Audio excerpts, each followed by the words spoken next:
जल्दी जल्दी सामान पैक कर बारात के निकलने का वक्त हो गया है। माँ जी, सारा सामान पैक हो गया है, अब तो बस मुझे मेरी देवरानी का इंतजार है। आप देखना, जब मेरी देवरानी आएगी ना, तो हम दोनों देवरानी जेठानी नहीं बल्कि बहनों की तरह रहेंगी। सभी लोग जल्दी जल्दी सारी तैयारियां खत्म करते हैं और बारात लेकर निकल जाते हैं। शादी होने के बाद सभी लोग घर की नई बहू अलका को लेकर घर आ जाते हैं, जहां ज्योति और लक्ष्मी बड़े प्यार से अलका का स्वागत करती हैं। ओह गॉड, इतनी ज्यादा गर्मी है यहाँ, मेरा तो दम घुट रहा है। मेरा रूम कहाँ है? मुझे चेंज करना है। आओ अलका, मैं तुम्हें तुम्हारे कमरे में ले चलती हूँ। अलका कमरे में जाते ही अपनी शादी का जोड़ा उतार कर अपने कंफर्ट के कपड़े पहनकर सीधा लेट जाती है, जिसे देख ज्योति को थोड़ा अजीब लगता है, लेकिन वो कुछ नहीं कहती। अलका की शादी भले ही एक मिडिल क्लास फैमिली में हुई थी, लेकिन अलका काफी अमीर घर से थी, इसलिए वो अपने पापा से कहकर 2 एसी मंगवा लेती है, जिसमें से एक एसी तो वो अपने कमरे में और एक एसी अपनी सास के कमरे में लगवाती है। अलका बहू, ये मेरे कमरे में एसी कब लगा और किसने लगाया ये एसी? माँ जी, मैंने लगवाया है आपके कमरे में एसी। वो क्या है ना, गर्मी का मौसम शुरू हो चुका है और इतनी गर्मी में आपको बिना एसी के काफी प्रॉब्लम होती होगी ना। किसी की नजर ना लगे मेरी बहू को, आते ही मेरा कितना ख्याल रख रही है। मुझे परेशानी ना हो इसलिए मेरे कमरे में एसी भी लगवा दिया। लक्ष्मी इतना बोल ही रही होती है कि तभी वहां ज्योति आ जाती है। अलका, मेरे साथ किचन में चलो, आज तुम अपने हाथों से खाना बनाना। वो क्या है ना, मुझसे इतनी गर्मी में कोई काम नहीं किया जाएगा। वैसे भी मैं माँ जी के लिए कुछ ज्वेलरी और साड़ी लेकर आई थी, तो वो मुझे उन्हें दिखानी थी। अच्छा, कोई बात नहीं बहू, फिर कभी बना लेना खाना। ज्योति बहू, जा जाकर तू ही बना ले आज खाना। ज्योति को यह सब बड़ा अजीब लगता है, लेकिन वो ज्यादा ध्यान नहीं देती और ऐसे ही कुछ दिन गुजर जाते हैं। अलका, आज ढेर सारे कपड़े हैं, आओ कपड़े धोने में मेरी मदद करो। लेकिन मैं तो माँ जी के साथ बाहर पार्लर जा रही थी। तो बाद में चले जाना, घर का काम जरूरी है या पार्लर जाना? एक दिन अगर तू कपड़े धो लेगी तो क्या हो जाएगा, इतने सालों से तो तू ही धो रही है। अलका बहू, चल, हमें पार्लर के लिए लेट हो रहा है। अलका लक्ष्मी को अपने साथ पार्लर ले जाती है। ये सब देख ज्योति को गुस्सा तो बहुत आता है, लेकिन वो कुछ नहीं कहती। ज्योति हमेशा यही सोचती थी, जब उसकी देवरानी आएगी तो वो दोनों मिलकर जिम्मेदारी को संभालेंगे, घर के सारे काम करेंगे। लेकिन जब से अलका आई थी, तब से वो हमेशा अपने पैसों के बल पर अपने साथ साथ अपनी सास के भी शौक पूरे करती और घर के कामों से भी बच जाती। चाची चाची, मुझे बहुत गर्मी लग रही, मेरे लिए मैंगो शेक बना दो ना। मिंकू ये कहते हुए अलका का हाथ हिलाने लगता है। अलका नेल पेंट लगा रही होती है, जिसके चलते उसका नेल पेंट खराब हो जाता है। तेरी वजह से मेरी नेल पेंट खराब हो गई, तुझे क्या 2 मिनट का भी सब्र नहीं है? ये कहते हुए अलका मिंकू को गुस्से में जमीन पर धक्का दे देती है। मिंकू के चिल्लाने की आवाज को सुनकर सभी लोग वहां आ जाते हैं। मिंकू, तू ठीक तो है ना? अलका, तुम्हारा दिमाग तो नहीं खराब हो गया है? तुम्हारी हिम्मत कैसे हुई मेरे बेटे को धक्का देने की? एक तो जब से आई हो महारानियों की तरह दिन भर आराम करती रहती हो, आज तक घर के किसी भी काम को हाथ नहीं लगाया। इतनी गर्मी में भी मैं ही नौकरानियों की तरह काम करती हूँ। तुम्हारी इतनी हिम्मत कि तुमने मुझसे इस तरह से बात की। जानती भी हो मैं किसकी बेटी हूँ। बस अब मैं अपनी इंसल्ट और बर्दाश्त नहीं कर सकती। मैं तुम्हारे साथ इस घर में नहीं रह सकती, मुझे बंटवारा चाहिए। हाँ, तो मैं भी कौन सा तुम्हारे साथ रहने के लिए मर रही हूँ, मुझे भी अब बंटवारा ही चाहिए। अरे तुम दोनों का दिमाग तो नहीं खराब हो गया? तुम दोनों ये क्या बातें कर रही हो? माँ, अब आप ही को समझाओ इन दोनों को। मैं क्या समझाऊं, जो हो रहा है सही हो रहा है। वैसे भी मैं तो अलका को ही अपनी बहू मानती हूँ। जब से आई है मेरा कितना ख्याल रख रही है। गर्मी में सबसे पहले इसने ही मेरे लिए एसी लगवाया, रोज मुझे शॉपिंग करवाती, आइसक्रीम खिलाती, और कल तो हम लोग स्विमिंग पूल भी गए थे। मैं तो अलका के साथ ही रहूंगी। लक्ष्मी के फैसले के आगे अब कोई कुछ नहीं बोलता था, जिसके बाद अब अलका व्हाइट पेंट लेकर आती है और सबसे पहले हॉल में लाइन खींच देती है।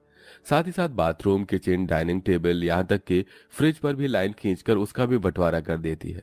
और अब एक तरफ लेकिन अलका अपने पति नितिन और सास के साथ रहती है, वहीं दूसरी तरफ लाइन के ज्योति अपने पति दुर्गेश और बेटे के साथ रहती है। अलका बहू, बहुत भूख लग रही, जल्दी से खाना बना दे। क्या क्या कहा आपने? मैं खाना बनाऊंगी? मैंने अपने मायके में आज तक चाय तो बनाई नहीं, और आप मुझसे खाना बनाने की उम्मीद कर रही हैं। ज्यादा भूख लग रही है तो खुद जाकर बना लीजिए। अपनी बहू की बात सुन बेचारी लक्ष्मी खुद गर्मी में आकर किचन में खाना बनाने लगती है। वहीं लाइन की दूसरी तरफ ज्योति भी खाना बना रही थी। कैसी निकम्मी बहू है मेरी, इसे दिखाई नहीं दे रहा है कि इसकी बूढ़ी सास इतनी गर्मी में भी खाना बना रही है। ये नहीं आकर कुछ मदद कर दे। लक्ष्मी मन ही मन ज्योति को कोसने लगती है और खाना बनाकर वहां से चली जाती है। और ऐसे ही कुछ दिन गुजर जाते हैं। लक्ष्मी देखती है कि ज्योति लाइन के उस तरफ अच्छे से झाड़ू पोछा करके साफ सफाई कर रही है। लाइन के इस तरफ वाला घर किसी हीरे की तरह चमक रहा है, वहीं उसके वाला घर किसी कूड़ेदान की तरह लग रहा था। अलका बहू उठ जा, पूरे घर की सफाई कर दे, पूरे घर में कचरा फैला हुआ है। तू बहू है इस घर की, ये सब तेरा काम है। माँ जी, तो आप भी इस घर की बहू ही हैं। उठिए और जाकर साफ सफाई करिए। इतनी गर्मी में मैं तो इस एसी के सामने से नहीं हिलने वाली। अलका की बात सुन बेचारी लक्ष्मी खुद ही उठकर घर की सफाई करने लगती है। मेरी कमर, इस कमर दर्द और गर्मी ने तो परेशान करके रख दिया। कहाँ फंस गई मैं। अलका खुद पूरा दिन गर्मी में एसी के सामने आराम करती रहती है, वहीं वो अपनी सास लक्ष्मी से नौकरानी की तरह घर के काम करवाती है। हमारे कमरे में कितनी ज्यादा गर्मी है ना, पता है चाचा चाची के कमरे में बड़ा वाला एसी लगा हुआ है, उसमें से बहुत ठंडी ठंडी हवा आती है। माँ, हम एसी कब लगाएंगे? हम तुम्हारे चाचा चाची की तरह अमीर नहीं हैं। तुम्हारे चाचा मल्टीनेशनल कंपनी में काम करते हैं और तुम्हारे पापा मामूली कूलर की दुकान में, समझे? अपनी माँ को इतने गुस्से में देख मिंकू बाहर आ जाता है और देखता है कि लाइन के दूसरी तरफ से बहुत ठंडी ठंडी हवा आ रही है। मिंकू गर्मी को बर्दाश्त नहीं कर पाता और सीधा बंटवारे की लाइन को पार करके अलका के कमरे में पहुंच जाता है। तभी अलका मिंकू को देख लेती है। तेरी हिम्मत कैसे हुई मेरे कमरे में आने की? लास्ट टाइम की मार भूल गया है क्या? भाग यहाँ से। अलका की डांट सुन मिंकू भागते हुए अपने कमरे में आ जाता है। वहीं अब बूढ़ी उम्र में इतनी मेहनत करते करते लक्ष्मी की तबीयत काफी खराब हो गई थी। कोई मेरी मदद करो, हाय मेरी कमर। माँ जी, नहीं, मैं बंटवारे की उस लाइन की तरफ नहीं जा सकती। माँ जी, मुझे माफ कर दीजिएगा, मैं मजबूर हूँ। ज्योति चाहते हुए भी लक्ष्मी की मदद नहीं कर पा रही थी।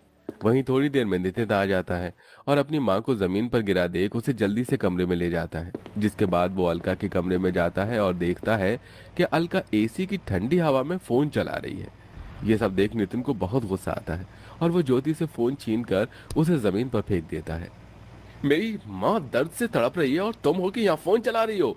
अगर अब से तुमने घर के काम नहीं किए तो जिस तरह से तुम्हारा आज फोन तोड़ा है, अगली बार तुम्हारा मुंह तोड़ दूंगा, समझी? नितिन को इतने गुस्से में देख अलका काफी डर जाती है और अब अलका घर के काम में लग जाती है। ये रोटी है या इंडोनेशिया का मैप? गोल बिल ही नहीं रही है। लगता है मैंने गलती से डिटर्जेंट पाउडर की जगह ब्लीच पाउडर डाल दिया। ये सारे कलरफुल कपड़े तो विधवा हो गए। मेरी कमर, लगता है इस गर्मी में घर का बंटवारा करके मैंने अपनी जिंदगी की सबसे बड़ी गलती की है। बंटवारे की वजह से अब घर की सारी जिम्मेदारी मुझ पर आ गई है। ऊपर से इस गर्मी ने भी बुरा हाल करके रख दिया। अब मैं क्या करूं?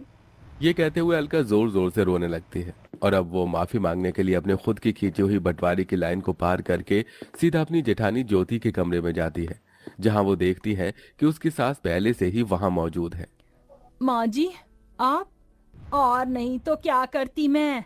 घर की बड़ी होने के नाते मुझे इस बंटवारे को रोकना चाहिए था, लेकिन तेरी अमीरी की चकाचौंध ने तो मुझे अंधा करके रख दिया था। मैं यहाँ ज्योति बहू से माफी मांगने आई हूँ। जेठानी जी, मुझे भी माफ कर दीजिए, मुझसे बहुत बड़ी गलती हो गई।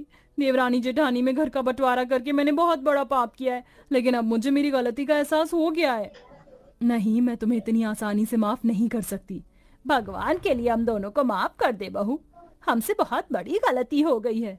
माँ जी, क्या आप क्या कर रही हैं? आप मेरे सामने हाथ मत जोड़िए। ज्योति अपनी सास और देवरानी को अपनी अपनी गलतियों का एहसास होता देख उन्हें माफ कर देती है। जिसके बाद अब दोनों देवरानी जेठानी मिलकर घर की जिम्मेदारियों को उठाते हैं और मिलजुल कर सारे काम करते हैं और सब लोग हंसी खुशी रहते हैं।